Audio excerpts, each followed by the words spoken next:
All right, so let's go ahead and take a look at this next one. Looking for the radius of curvature of an electron. So I've given you the mass here because I don't think we've ever seen this number before, and I don't think it's on the formula sheet.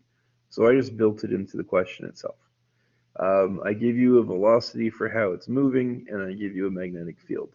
So putting all of these different parts together, um, the radius is equal to the mass times the velocity, so essentially the momentum of the electron, divided by the charge of the electron and the magnetic field. Now, I didn't tell you the charge of the electron in this question, but we have talked about it before a couple of times. That's the number I expect you to know. So we start plugging into this one. Our mass, 9.11 times 10 to the negative 31. Then the velocity, very weird notation here. I don't know why. We have 10 to the 5 and no decimal, but whatever, that's what we've got.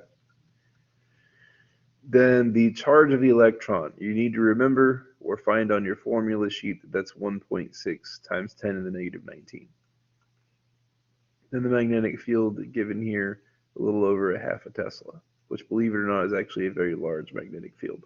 On Earth, we're looking at like a 10,000th of a Tesla.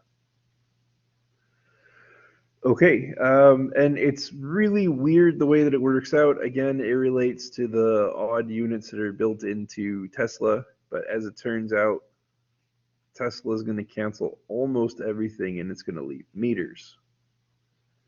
So what that means is I'm going to need to build in a conversion fraction. I want to get rid of meters and get to millimeters. So milli, think like millennium dealing with 1,000. There are 1,000 millimeters in 1 meter, and that's what's going to give me my proper answer. Okay, so my units are all handled. I need to run through and see a number from this. So if I multiply together everything from the top, 9.11 times 10 to the negative 31 times 873 times 10 to the 5 times 1,000 should give me 7.95303 times 10 to the negative 20. And then on the bottom, I should have 8.4 times 10 also to the negative 20. So that's interesting. 10 to the 20 and 10 to the 20, sorry, 10 to the negative 20 and 10 to the negative 20 actually cancel each other out.